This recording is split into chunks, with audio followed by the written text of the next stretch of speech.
Hey guys, welcome to my Clash of Rage review. This is my first impressions of Clash of Rage by Boite De Jeu. It's kind of a light skirmish game with miniatures. We'll get into it.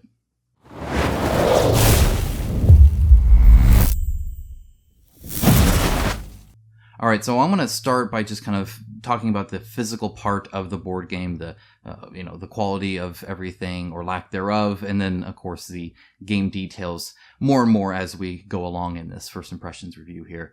Starting things out, it has a very quick setup and teardown time, which I love. There's not a lot of components here. I mean, there's tons of miniatures, but they're all sectioned out and they come out. They're all color-coded. They're really easy to pop out. You have your clan, your race sheet. You have some cards, some equipment cards and whatnot. And, it's just, there's not a whole lot here. So it kind of sets up very quickly. It's easy to set up the maps based off the amount of players there are. And all in all, it's a pretty quick ordeal, both putting it back in and tearing it down. Back in has one issue. We'll get to that a little bit later here. Now, the quality they have here is fantastic for the components that they do have. The miniatures are exquisite. They even have like facial details on them, really good muscle definition, hard crisp lines on armor. Just all it's really, really good miniatures, and I'm excited to paint them because they're all colorful and everything too. The sculpt design and sculpt poses are really, really, really good. I mean, like, kind of, they're up there with top tier rest of them when it comes to the sculpt design. Love it. A lot of times they're taking up the whole base, or they're overflowing the base, or they're almost walking off the base, or they're turned to the side, and there's this one guy with a horse, and the horse is turning, and his torso's turning. It's really good stuff. It's not the typical kind of, I have two axes and I'm just gonna hold this here. It really, really good poses overall. The cardboard punch-outs punched out fantastic. That was good. If you get the Kickstarter edition, otherwise you have tokens. If Kickstarter edition, you get these kind of rage tokens, these skulls, and then the 3D crystals, and those are fantastic to the point where I want to use them on basing on the miniatures. They're really, really good. I've been really impressed with everything here. There's one minor quibble where the territory map tiles are quite large and they do start to warp a little bit. They aren't warping as much as Fantasy Flight Games, and they're larger, so overall I'm impressed with that, though I wish it didn't warp, period, obviously. And in fact, this is, I think, the third game in a row where I have not had map tiles stay flat, because Hate did it, Forbidden Fortress did it, and now Clash of Rage has done it too. So I'm waiting for a game to have a flat board. Please send me one. I need one. Hopefully Black Rose Wars has flat tokens. I think so, because those are pretty small in comparison, so a little bit harder to warp. Now, it's not all fine and dandy, and this is where I talked about that actual teardown is kind of longer. So the plastic trays, the vacuum trays that the miniatures go in, are clip-in, or whatever you call it, where you snap them in and they like clip, and they're terrible. They are so tight. It's hard to even get the miniatures out at times. I mean, really hard.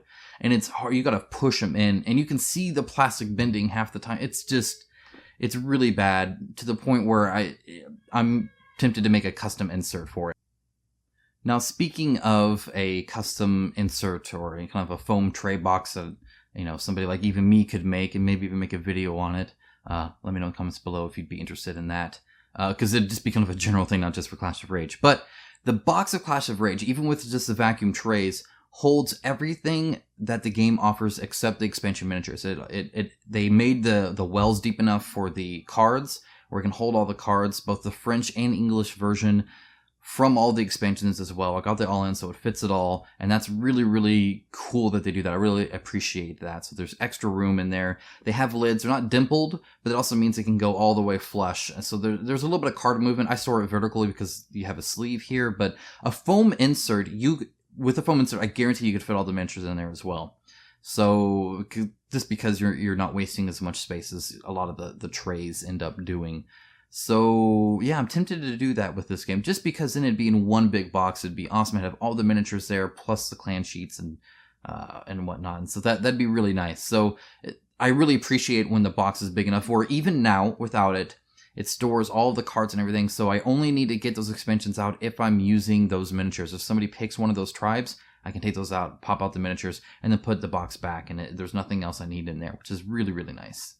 Another great thing about this game is it's not overly long. It doesn't overstay its welcome. Anytime you get a game with a slightly more simple rule set, and I'm not saying that's not strategic and it's not fun or engaging. I just mean that the rules are, they're not, there's not like a 40-page rule book where there's, I'll get into that in a second because I don't want to get ahead of myself. But either way, it doesn't overstay its welcome. Even with 5 players, it goes fairly quick. It's not an overly long game, which is really, really nice, and something that I think every game should focus on, just how long it is and whether the game earns that time or not.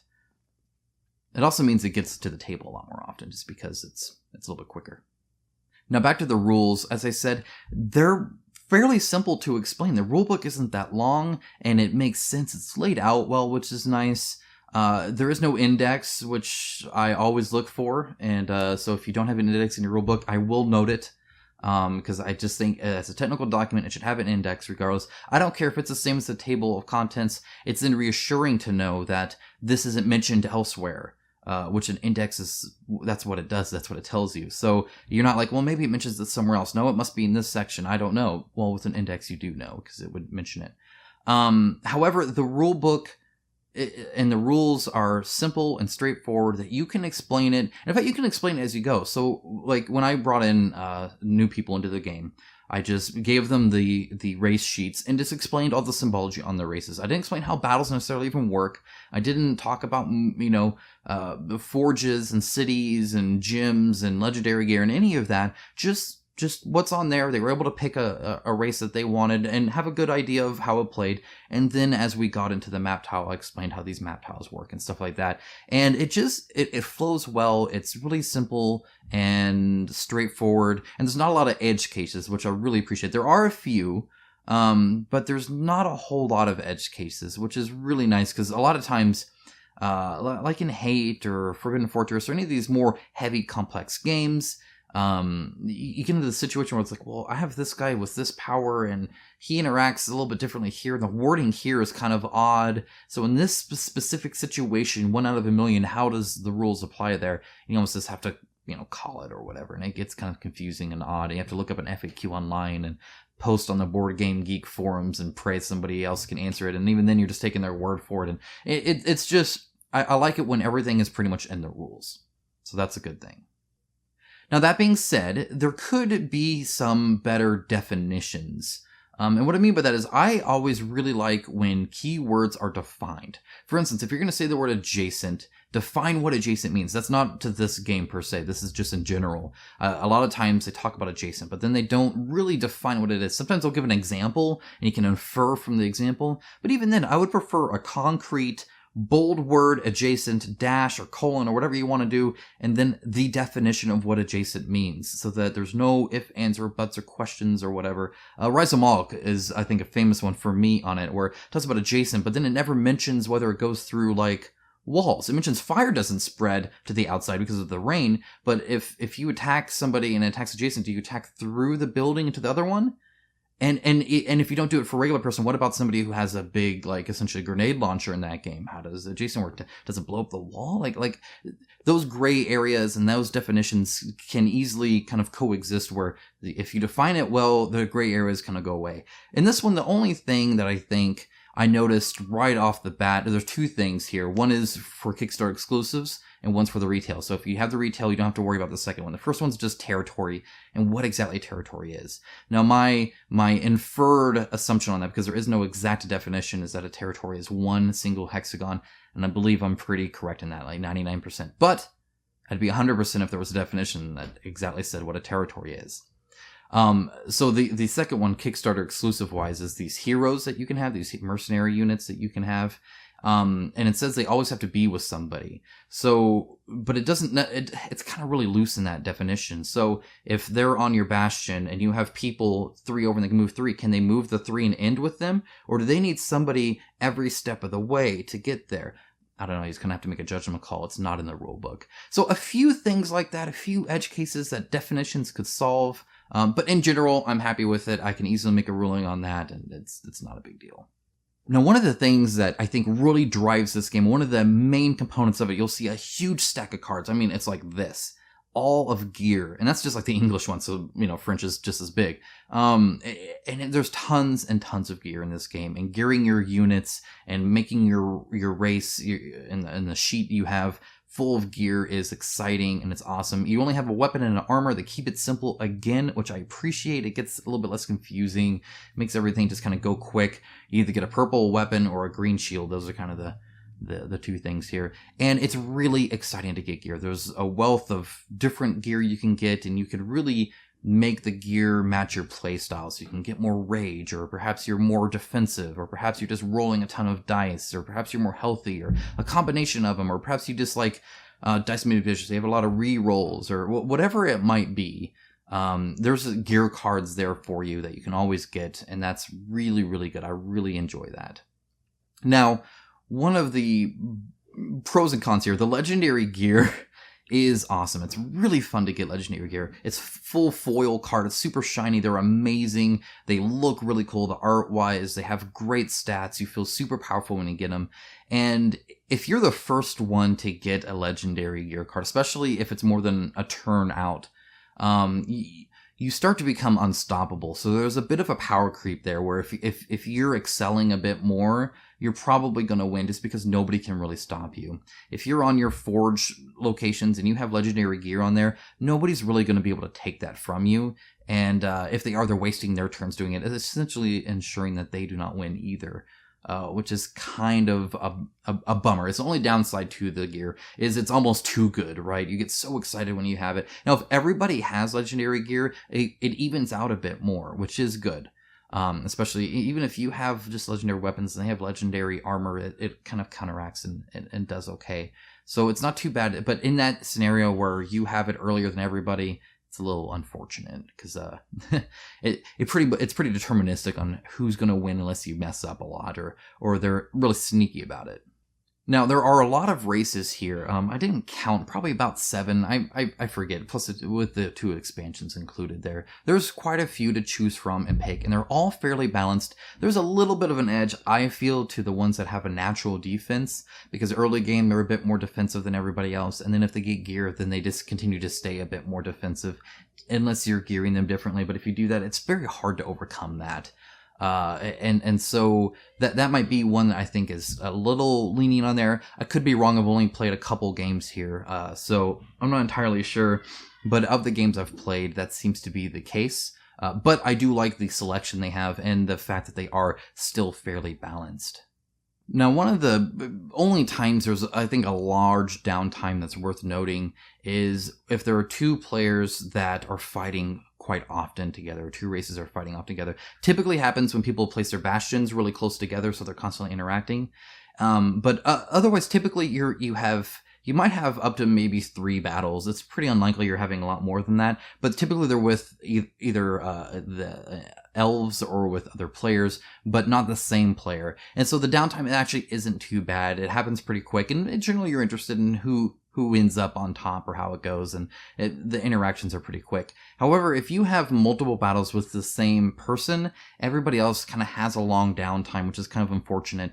It doesn't happen necessarily in every game, but if it does, it's pretty noticeable, just because it's like, oh, they're fighting 3 battles. I can go make a sandwich, I guess, or refill my drink, or twiddle my thumbs, or make fun of their bad rolls. I don't know, something. Either way, the point is that I'm pretty much out of the game for more minutes than I would appreciate. It doesn't happen all the time, but it can and will happen eventually as you play the game.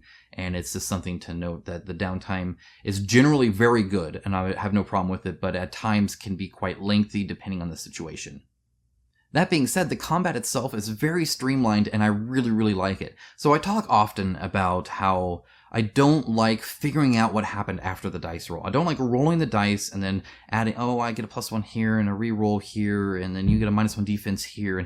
And tons of games do that. Like Massive Darkness was my first big pet peeve on that, where I had to roll the dice and then spend twice as long or 3 times as long figuring out what those meant, whether it was symbology, whether it was places in multiple areas that affect the dice. I've never liked that. I like combat to be swift and you know what happened right then and there. And how Clash of Rage handles it is quite smart. You have some of those where it's like, well, okay, I get plus dice here and I get a reroll here. And then, my defense is here. But all that happens before the dice are rolled. And so you're kind of determining what the combat is. And then you roll the dice and then you're done. Like, so the action of rolling the dice and knowing what happened is pretty quick. It's nice. You do the defense. You can add the rage. That's it. Those are the only two things you can really do afterwards. Unless you want to re-roll, but then you're not done with the dice. That's okay. And again, you're not looking everywhere. You're looking at your race sheet and whatever race sheet you're attacking. That's it. They're not anywhere else. They're not all over the place. Every now and then, if you add heroes, it could be on heroes. Technically, you could use a clan power, perhaps. But that in general, you're rolling the dice. You know what happened. You do it. You're done. Which is really nice. I think that's I'm okay with that. So as long as we do that beforehand, once I roll the dice, I know what happened, and I'm happy with that. There's also a wealth of content here. The replayability is really high. Skirmish mode alone, I've played multiple times, and it's just fun to play the skirmish mode. You get that whole. I mean, it's not a game that strives for campaign mode stuff. And what I mean by that is you're gearing your people from being just basic people to being these amazing elite warriors within a skirmish game. And so it plays really well like that. The maps are all random each time you do it, and you can use different tribes, and even then you could gear the tribes differently, play them differently, or try different strategies depending on the map. Maybe you're going for legendary gear, maybe you're just going for all the cities, maybe you're just trying to get all the elves first so you get a whole bunch of gems and all you need is one forge. I mean, there's a lot of stuff you can do here that just a skirmish is good.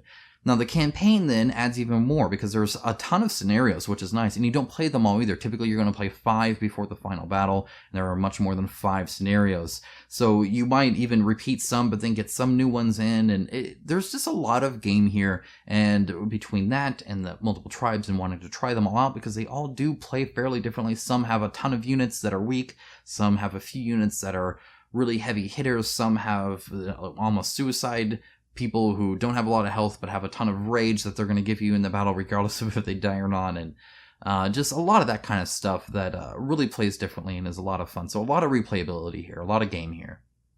Now lastly, one of the highest praises I can say for a game is that it now consumes our family game nights. And what I mean by that is it's kid friendly and simple enough to be okay with as a family night, while still being fun and enjoyable and strategic enough for me not to be bored to death. So, in fact, it has replaced Smallworld for many of us here when it comes to what we want to play on game night, which is saying a lot. Smallworld has held its place for quite some time when it comes to just ease of just getting on the board, playing, and still having a lot of fun with it. This one is, I almost view this as like Smallworld Plus. Like, it's kind of like a Smallworld game, with just a bit more fun involved. And some of it's a miniature, some of it's just that there's combat, whereas in Smallworld there isn't really combat. But you get that same sense of strategy and the same kind of good moments, and there's some funny moments, and it's a great game for a family game night. Highly recommend it on that. That being said, my wife and I have just played it as well, and it's fun just like that. So there's a lot of fun to be had with a lot of content. So anyway, that's my first impressions review of Clash of Rage. I've been a big fan of it. I'm very happy. I'm satisfied with it now that it's finally arrived, and I look forward to seeing what comes next down the road. And hopefully there's some more fun games like that.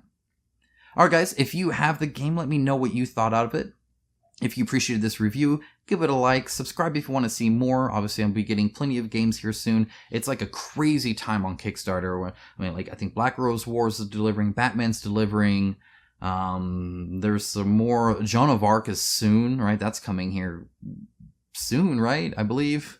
And there's probably a few others I haven't even figured out yet. So I might not even be done doing reviews this month, nonetheless, next month, which is kind of exciting. And of course, it's plenty of miniatures to paint, which always makes me happy. If you want to support the channel, check out Patreon below. I do have a special offer for a sticker. So if you back now, you're actually going to get on top of all the rewards I already, provide for those who choose to support me. I'm also going to be sending you a custom sticker with the channel logo, and it's kind of fancy nice. Anyway, guys, thanks so much for watching, and I'll talk to you soon.